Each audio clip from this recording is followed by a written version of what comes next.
Dr. Ruffini Banerjee is the CEO of Pratham Education Foundation and the 2021 Yidan Prize for Education Development Laureate. She has led Pratham's education, research, and assessment programs, including the Annual Status of Education Report, ISER, and has supported large-scale partnerships with governments.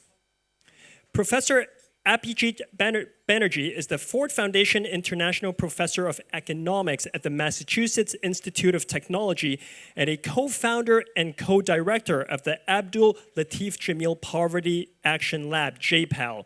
He is a co-recipient of the 2019 Nobel Prize in Economics. Our next panelist is Professor Esther Duflo, also Abdul Latif Jameel Professor of Poverty Alleviation and Development Economics at the Massachusetts Institute of Technology and a co-founder and co-director of the Abdul Latif Jameel Poverty Action Lab, JPAL.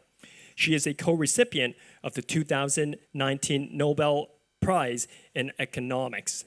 And our moderator for this panel is Mr. Ronnie Chan. He is the chair of Hang Lung Properties Limited in Hong Kong. In addition to his role, he is active in many nonprofit and educational organizations.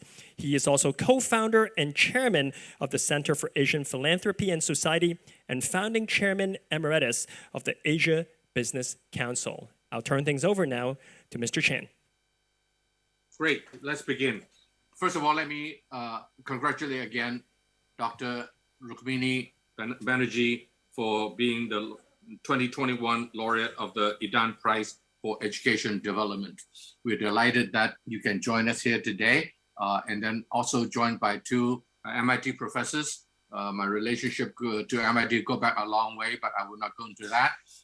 Suffice to say that we're delighted that two of our economics professors should have received the Nobel Prize in 2019 in economics. I think those two professors represent a field of developmental economics that perhaps concentrates so much on poverty alleviation, and the fact that you have received those prizes must be a real boost to the movement.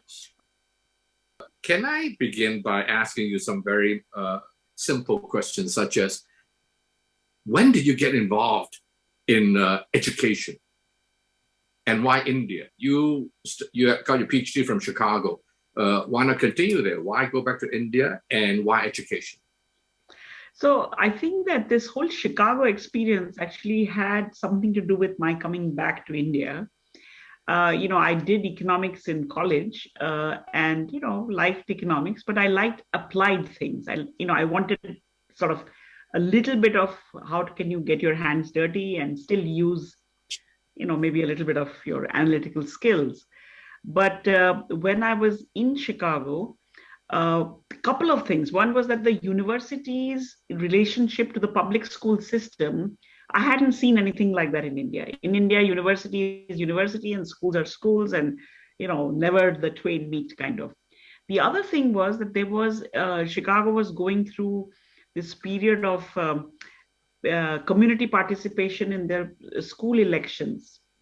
And so I found that really interesting about how this close relationship between the immediate school community and the actual school, and how I could not vote in America because I was an Indian citizen, but I could vote in my local school council elections, which I really thought was and finally, as you know, the University of Chicago is in, the neighborhoods around it now have improved a lot, but it was in a part of town where the surrounding neighborhoods had very difficult situations. And I used to volunteer in one of the elementary schools a couple of blocks south of the university, and which at that time was, quite a different place. So I think all of these made me really think about what will be a similar context in my own country.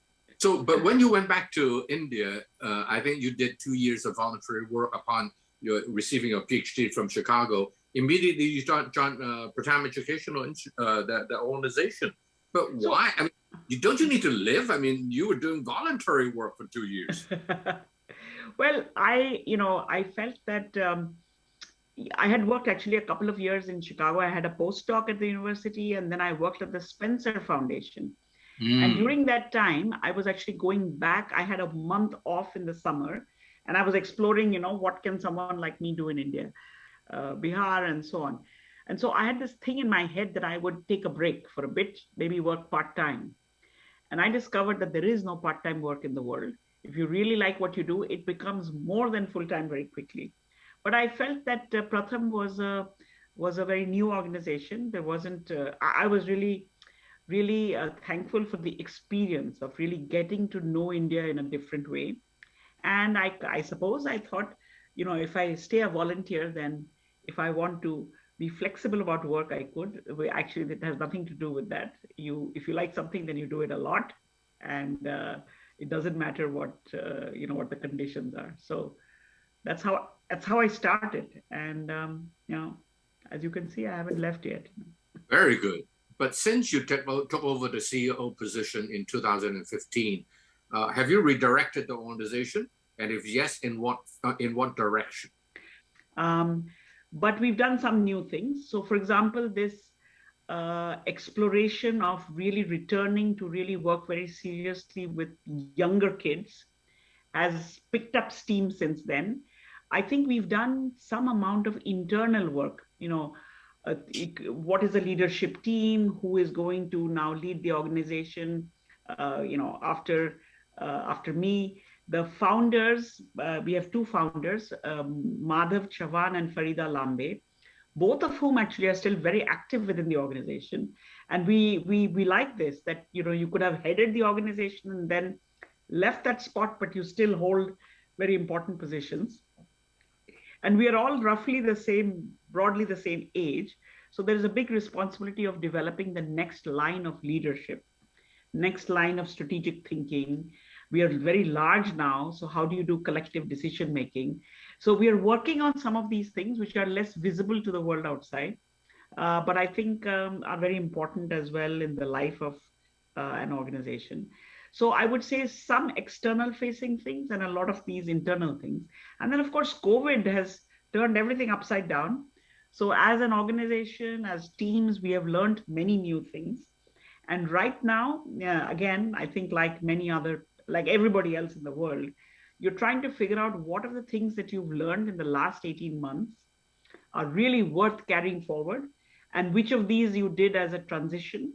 And as you return to your previous work, what are the new angles that we are going to have to think about? So, I'm sure when we look back 10, 15, 20 years from now, it'll seem like a very clear, divide of the, pre-COVID and post-COVID. And, we are all cognizant that we are kind of in it right now.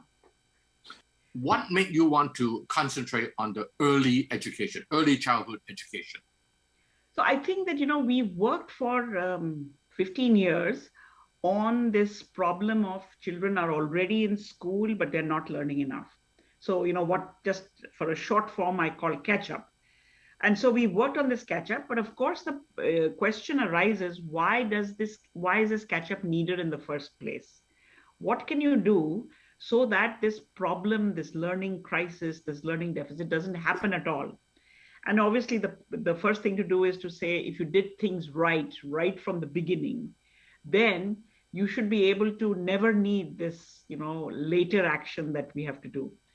And I think this is, it was inevitable, it was coming. The work that the Professor Banerjee and Esther Duflo did with us over these last 20 years, I think also helped us to become faster, quicker, cheaper with the solution that we have on the catch-up side. But then perhaps also it freed us up to think about what do you do to, not have the problem happen in the first place.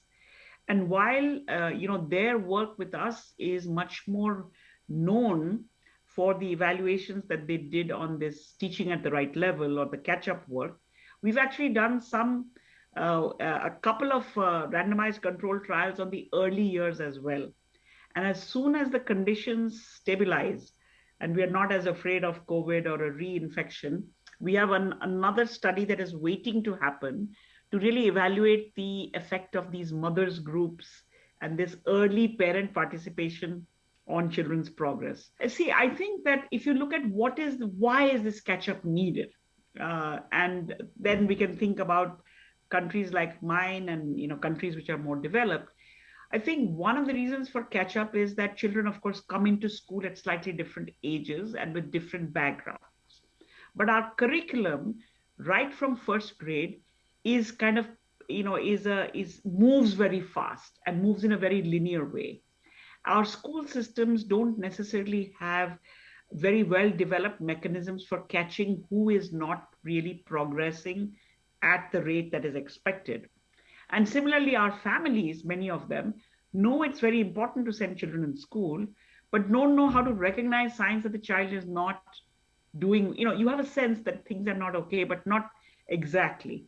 So the lack of, I would say, the lack of early detection, whether at home or in school, we don't have in a very, in a very advanced way. And the curriculum, I think, is actually been built for, really families and contexts which are a little bit more advanced. So as a result of all of this, a lot of children cannot get onto the ladder in time. And then the ladder kind of just becomes very steep and moves ahead. Now, I think in developed countries, you have mechanisms for early identification of who needs extra help. At least I know in America, there is remedial help available quite early in the system. And I think parents are also much more educated so they can recognize. And I feel if the school and the parents are closer in relationship, there is much more communication, which helps teachers share, what they think should be done at home. Whereas we still have quite a hierarchical relationship often between teachers and. So the curriculum that children are expected to follow in developed countries, I think is more realistic in the sense that, the system can actually deliver it for most children. And for those who, for one reason or other, cannot keep up, there is some help available. So I think catch up is needed, but there are different ways of handling it and a different time for which to handle it. So we are doing teaching at the right level to really provide the immediate solution. But I think the long run solution is to think about why do we need such a fast paced curriculum for young children? Why can't it be such that the context within which our teachers teach, our parents, bring up children and our schools deliver this is all at a place where everybody can handle it. By third grade, 70% kids are being left behind. Now, that means that the curriculum is not targeted. I don't think there's anything wrong with our children. And in fact, Esther has done a very interesting study with us, which on before you get into first grade, on pre-math. And what they find is that the distribution of course, there's a distribution, but the range of skills that children have before they get into first grade in math is actually not very different in a lower population, a lower income area in Delhi as compared to Boston. But we do something to our kids once they enter school so that the Boston kids seem to go on fine, but the Indian kids have this, being left behind phenomena. And so I would say that I would like to think that the usual distribution of ability is quite similar in different populations, maybe a little bit worse where there's malnutrition or there is poor health.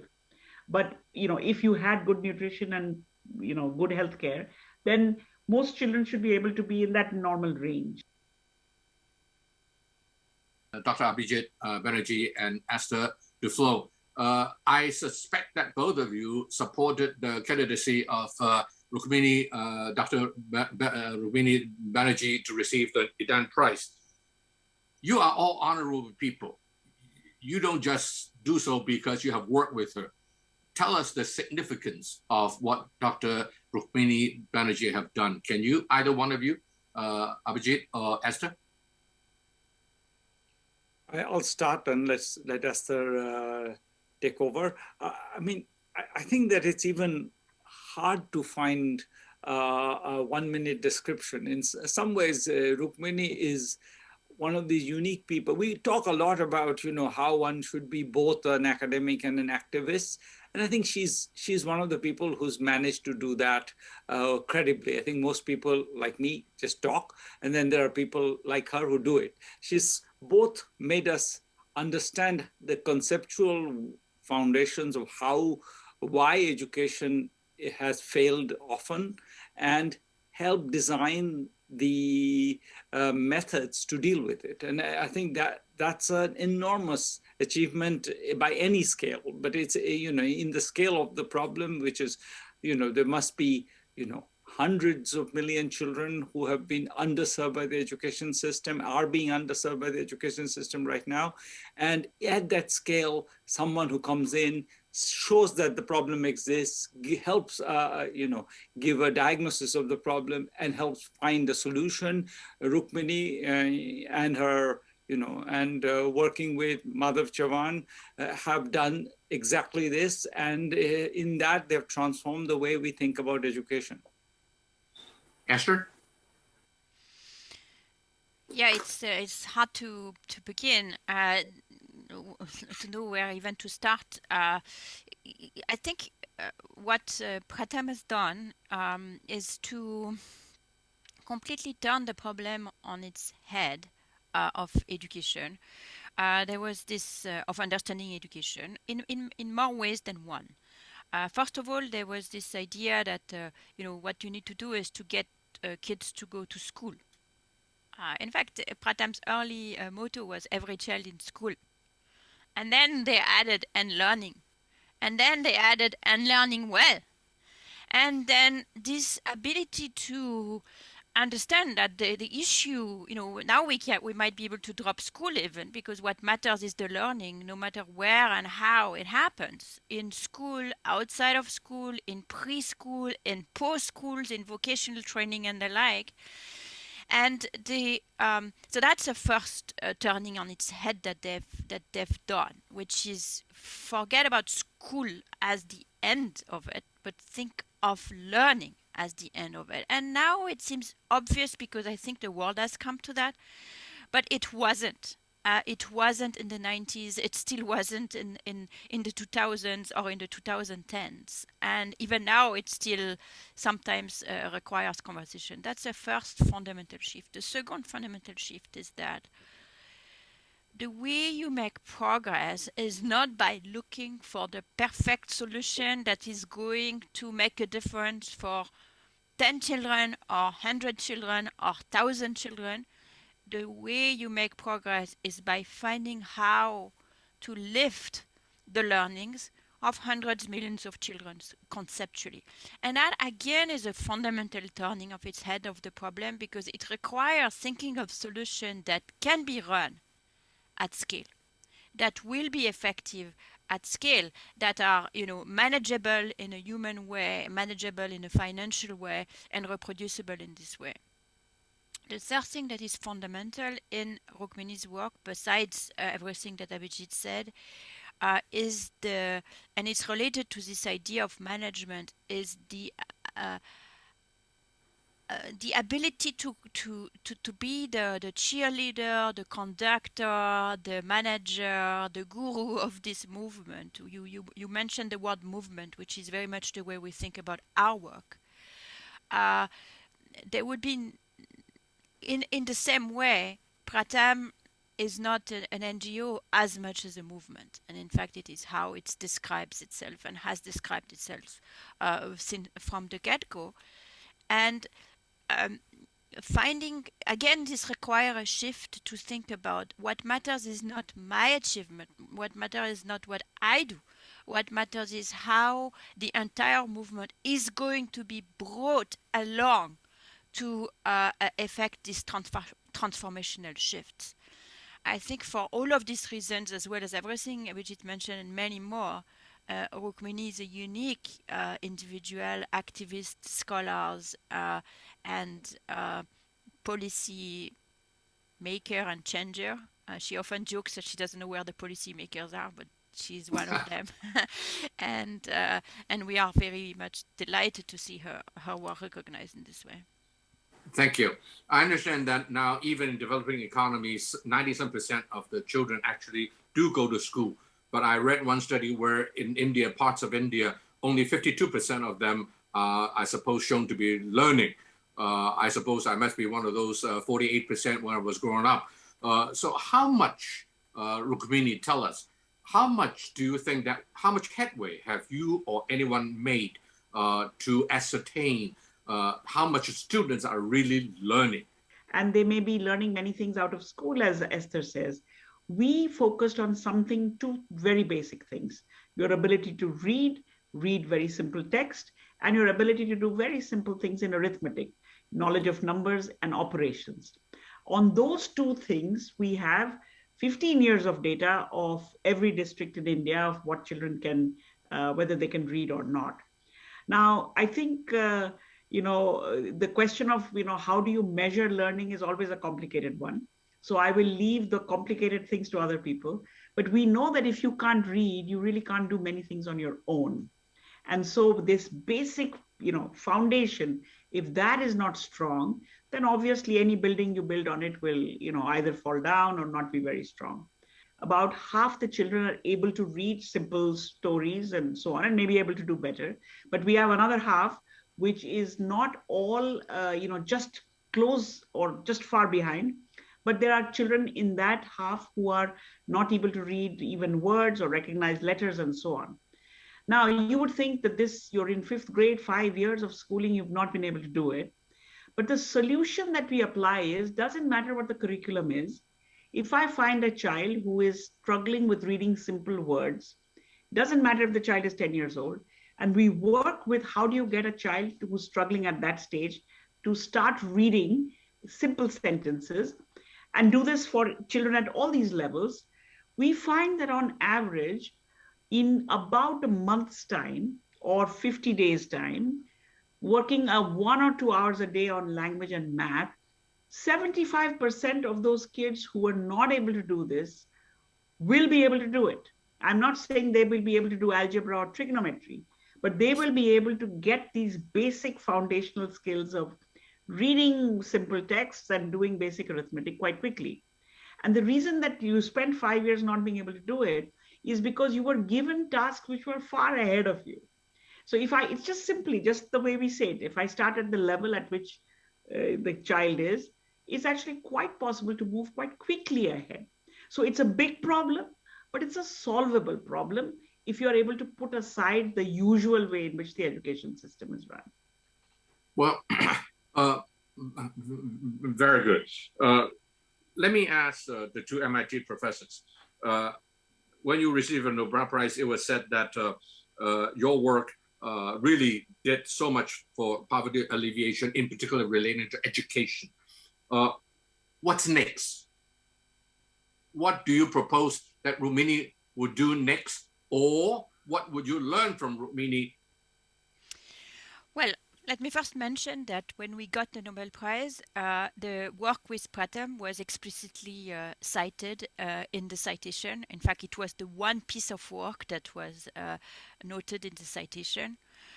So our work has been intertwined with Ruffini and Madhav and their collaborators, including our current executive director of JPAL South Asia, whom we met in a Pratham meeting. That's Shobhini Mukherjee. So Ruffini always jokes that Pratham and JPAL are children who have grown together, and they have grown very big, and we are proud of them. And but they are not done growing, and maybe like human beings, they'll never be done growing and evolving.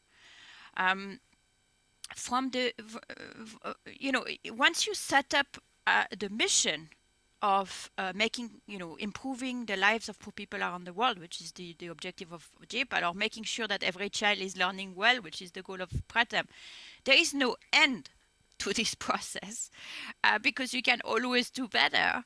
As Ruffini mentioned, there are still about half of the kids who are not able to read properly when they read grade 5, despite all of the work, which suggests that there is a lot that remains to be done, and we are always learning new things. And how do we go about learning new things? Pratham comes up with Pratham is continuously getting feedback from the field and from their operation, and continuously innovating on their corporate program, and as well as creating innovating programs. Both of them are equally important notion of innovation. And what do we do as JPAL? We kind of follow them around, evaluating what they do, setting up randomized control trials, suggesting minor, ideas that could also be added to the program, and so on and so forth. What are we going to do in the future? We're going to continue doing that. We are now, very interested, for example, in hybrid learnings. That becomes even more important after the pandemic. We are interested in early childhood development as a foundation to the foundation, in a sense. And we also remain perpetually interested in getting more and more policymakers on board to adopt the solution. So I would say these are the three of the big things on the plate. But the good things with Rukmini is that you always get sidetracked into something that turns out to be the main dish before you even realize it. A question to Abhijit. You work on poverty alleviation for many, many years, and it's a complicated issue, and education is one part of it, and perhaps one of the most important part of it. Do you think that education holds the key to poverty alleviation, or are there other aspects of your work regarding poverty alleviation that is equally important? And if yes, what are they? Yeah, so let me answer, start at a slightly different place, if you will forgive me. I want to say that I think education is, in some ways, whether or not education is key to poverty alleviation, education is key to democracy. I think the idea of being in a society where people can be full participants and have full access to the society's resources and to their own possibilities. I think for that, education is fundamental. And I don't mean democracy, political democracy necessarily. I mean democracy in a deeper sense of giving everybody a chance. I think and then there are other things you need to also give them a chance. But I think without education, in some ways, I think even if somebody gets educated and decides that the best thing they want to do is farm their own farm, I think the education is valuable even there. And even if it doesn't raise his income, it makes him a different person. I think that access to education is, in a sense, a fundamental block of how we conceive of a democratic society. I think that's so in that sense, I think the economic aspect of it is just one of them. And having said that, going back to your question, I do think that we often say this. We say that poverty is not one problem. And it's like, in a sense, like cancer. It's many problems, many different problems, and each of them deserves its own answer. And I think that's important to emphasize, because it's easy to start imagining that we have, a hammer and therefore everything's a nail. And I think that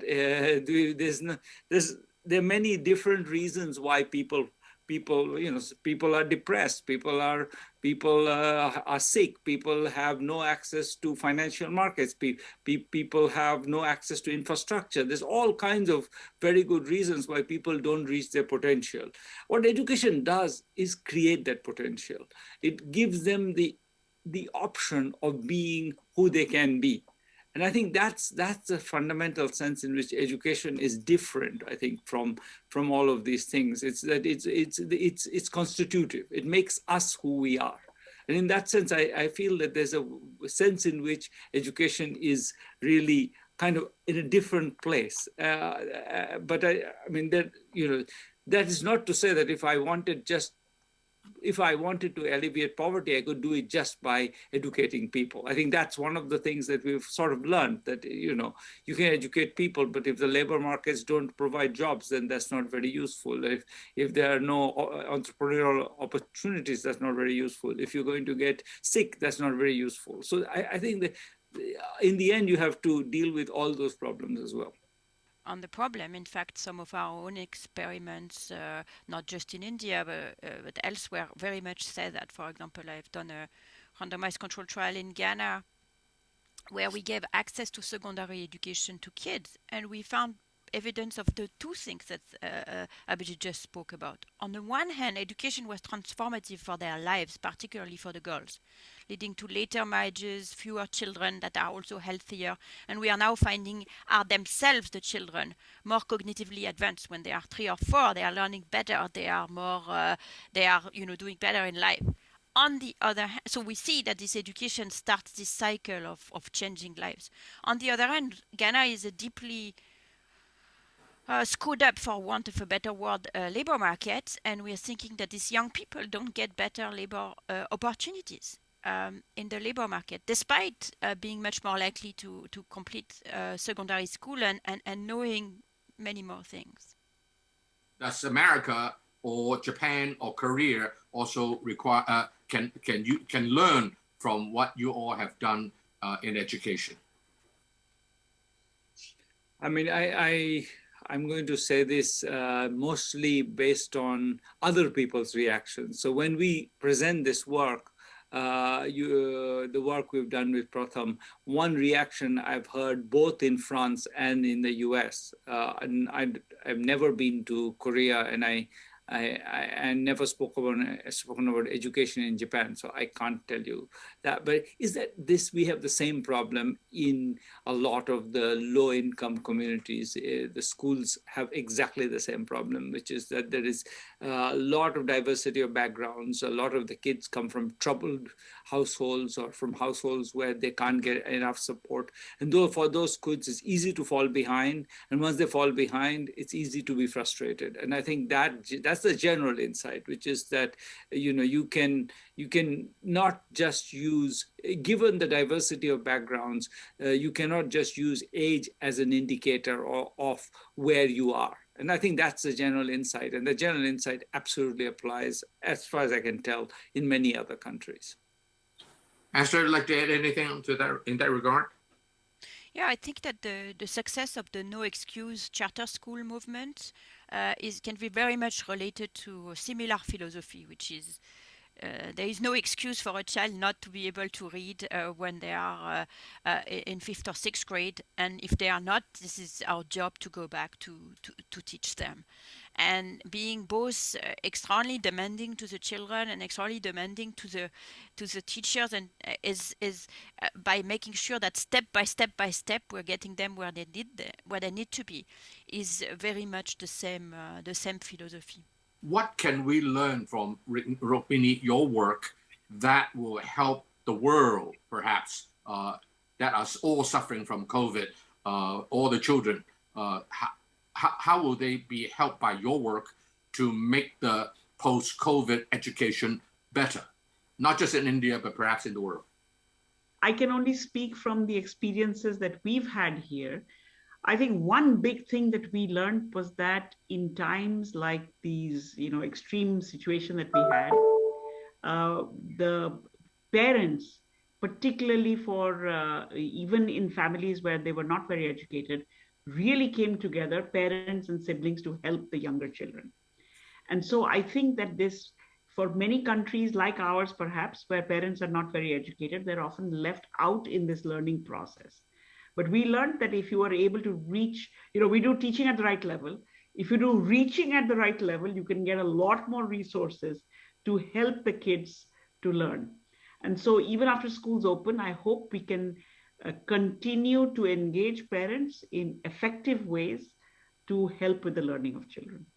I want to echo what Rukmini said, which is that I think COVID could be a possibility as well as a problem. That in a sense, it showed us that, that the challenge is much more of reaching children at the right level, is much broader than we thought. And in that sense, I think maybe it'll be, we'll have a point where people will realize that, forget about, what they need to learn. Let's teach them what they don't know.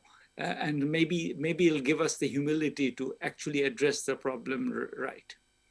Well, let me thank once again the three panelists. This is wonderful discussion. Again, congratulations, Ruffini, on receiving the Yidan Prize for Education Development. And I think that the other two MIT professors know more than any of us how deserving you are, and we're all very happy for all of you. Thank you very much.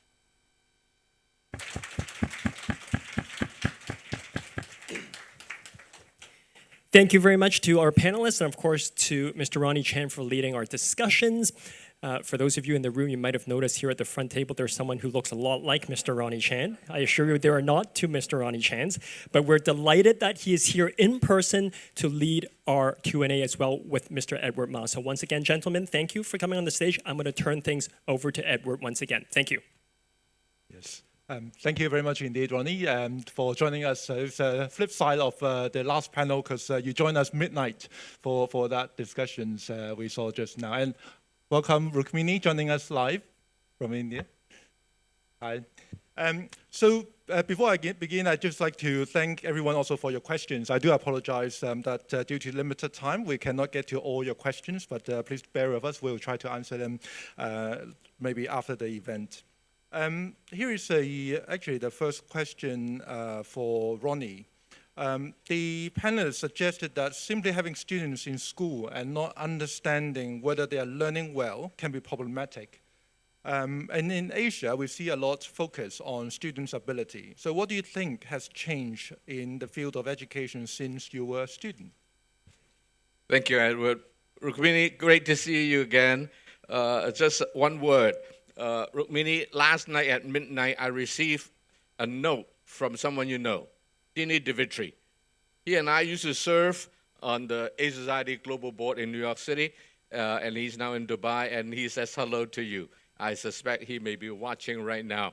And I've requested that, Edward, don't throw any more questions at me. You are the star, Rukmini. You are the expert, so we should give more time to you. But quickly to answer your question, you know, my generation, which many of you in the audience are of my generation, I think that I suffered greatly because the pedagogy in my days wasn't that good. And I have a brother who's far smarter than I am, 1 year my junior. He loved his school because he doesn't need to study much, and he got bingo, he got all A's. I don't like to study, I like to play, and so I never really studied that well, so I have no affinity to the school, of which Chen Li sitting here is the chairman of the board, so you obviously like it. So you're a good student, I'm a bad one. And the problem, Rukmini, is I was born 60 years too early. If I was born in your day and age with all your research, such as learning at your level, at the right level, and what do you call it? Playing, play-based learning. You know, I'm pretty good at playing. You know, if I had the chance and learn under your help, Rukmini, I suspect that I may be a Nobel laureate or a Yidan Prize laureate. Okay, look at me today. I had to relearn everything later on in life. But I think that it's also true that in the last 60 years, Hong Kong has improved a lot. And that's what brings me to, allow me, Edward, I have two questions for Rukmini myself. And that is, number one, what happened to economies such as Hong Kong, which does not, where money is not the main constraint. Now, that can work to our advantage, advantage or to our disadvantage. And how can what you work on benefit us? And then a second question relates to the panel, the first panel. I don't know if you joined the first panel. They said they talk about catching up, and I never did.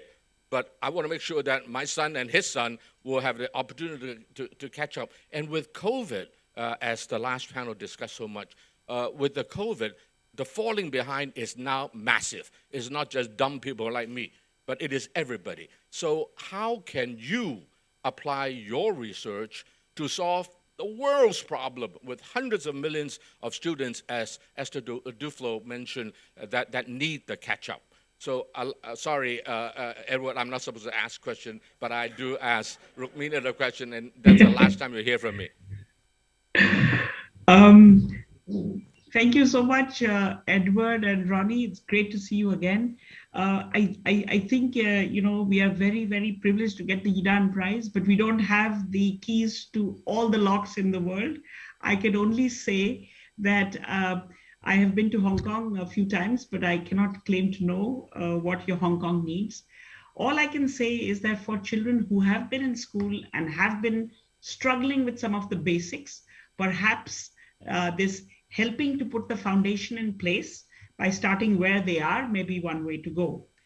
I think on a larger scale, I see the education problems or the situation in the world in three major buckets.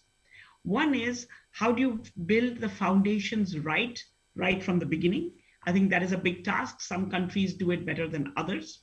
The second is, how do you get the foundational skills for learning to learn in place? I think that we've had an education system where often curriculum is prescribed, content is prescribed, but we don't put enough focus on giving giving children the skills of how do you learn and how do you decide what you want to learn. So I see this as, you begin well, you get your foundations right, and then you pick up the skill of learning to learn, so that as the world changes in dramatic ways, sometimes going forward, sometimes in crisis, you will have the skills to cope with what you need to know at that time. And I think in these three ways, all countries of the world are similar. We need to think about these three buckets and do what we can based on what we know today to help kids move along this journey. Thank you, Rukmini. We have a second question here. You've spoken about the importance of the role of parents, children, teachers, and schools in education. How can working parents be made aware and involved in their children's education, and why is it so important? So I think that, we have a lot of resources, both in the family, in the community, and I think in school as well. And when we find that these efforts are aligned, what is happening in school, if that is well known by people at home, then they can support and they can strengthen what goes on in school. If teachers know what kinds of learning children have at home, and I think during the panel discussion, there was mention of the fact that there is academic learning, but we look at learning in three different ways. There is learning for school, which is what happens and which, Ronnie has told us many times he didn't like to do. Then there is, I think, learning for life, which every child picks up in different ways depending on the context in which they are. But we don't recognize often those skills as key skills that are going to take them forward. And then whatever you've learned at home and in school and with your friends in the playground, I think you learn a lot of important things for life as you interact with other people like yourself or different from you, that you put together that helps you in your learning for work. So I think that these are the three kinds of learnings that I think we need to look at and pay as much attention to the development of all of these and not just at the academic streams that we seem to focus so much in school. Another question for you, Rukmini. In your opinion, how applicable is teaching at the right level program in other developing countries? And what are the key variables to consider? So I would say that our own experience, we have obviously evolved and adapted the way we think about this teaching at the right level in India, because we have many different contexts in India. But over the last few years, as my colleagues and our partners in different countries have been experimenting, we find that anywhere, I think the statement that I think Ronnie started our panel with, anywhere that children have been in school for a couple of years or some years, but are still struggling with these basic foundations, I think our approach is applicable in those countries. And I think that as we look at these foundational skills, can children read? Can they understand what they read? Can they apply what they read to real life situations? Can they do simple computations? The more we figure out these gaps, the more I think applicable starting at their own level becomes. The way that exams or testing generally happens are often pen and paper mode and often later in the education stages. But with ASER, which is the way that we in India look at our own children, a one-on-one, face-to-face, simple reading task that we do together, the child as well as the teacher or the instructor or the surveyor, that is now being done in many countries, particularly in Africa. And we find that we see similar conditions, that you may be in third grade or fourth grade or even higher, but you're still struggling with even basic sentences. Sometimes the language is the issue, sometimes something else may be the issue. But as soon as we are able to pinpoint that, I think all it says is, let me understand each child, figure out where they are. And once I've understood where they are, then let me start helping the child from the point at which they are and pave the way to where they need to be. Thank you. Here's a question actually from Ghana, from the Reed Foundation International Ghana. How can we help children develop positive attitudes to voluntary reading and not simply reading to pass assessments? I absolutely agree. Wonderful question. That reading actually should be fun. Reading should be something that you want to do. When we do our little assessments in villages and children see that this is not a test, this is an activity you do together. And when you're able to actually figure out what the sentences mean, it actually brings joy. They go call their friends, they call their neighbors to say, come, you can do it as well. I've had occasion in which there will be grandmothers in the village who say, why are you only doing this to children? Ask me, see if I can do it. So I think at some level, reading is a universal activity. It is almost like doing something together that gives you joy and gives the person who can do it. Now, particularly in situations where I think children have been in school and have been sitting at the back of the class, Abhijit often talks that our entire education system is built only for the top of the class or the front of the class. But all those ones who are sitting at the back of the class, who are actually the entrepreneurs and the I think the path breakers for later, often are told that you're not good and so go sit at the back of the class. And there, I think this low-hanging fruit, when you learn to read, it's like learning to ride a bike or to swim. It's a fundamentally transforming moment because you're suddenly on the other side of something that is actually quite exciting. And this being on the other side of something makes you self-reliant. So I would say that to taste this fun of that, before these were just a bunch of letters and you couldn't decipher them. And now when you put them together, it means something and you can do it together. I mean, you can do it yourself. I think is a real aha moment. And when that aha moment is supported by everybody else around them, when a child learns to walk in our families, a little baby learns to walk, everybody is delighted. And I think when children learn to read, we have the same kind of, real joy around you. And I'm sure my colleagues from Ghana, you have experienced this. It is really how do you spread this excitement about reading and the joy about reading. So it's not about what you do in school or out of school. It is about what you do for yourself and for everybody with you. Great. So here's one, I think for both speakers, and probably we'll have, this is close to the last question. So maybe first to Rukmini, the same question to Ronnie as well, if you don't mind, we're asking the audience, keen to know, what should we do now to better prepare our future generation? Edward, do you want me to go first? I think Ronnie should go first. Well, Rukmini, I'll just say one point, and that is I am very concerned for the moral degradation. So I fully agree with you. The learning is not just in school. It's very much in the family as well. And in terms of the moral education, unless you start early in the family, there's no other way you can teach it. In school, you can do a little. It's better than nothing. But without the family giving the moral education to the next generation, I think the world is doesn't have a good future. I agree with you, Ronnie. I think that we need to have some skills ourselves, like this reading, like this math, that those are important ones.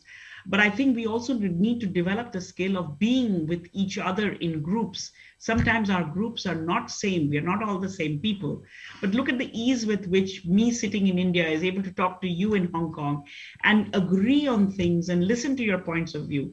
I think we need this kind of being together, listening to each other, respecting each other's views, being able to disagree, but being able to still feel like we are together.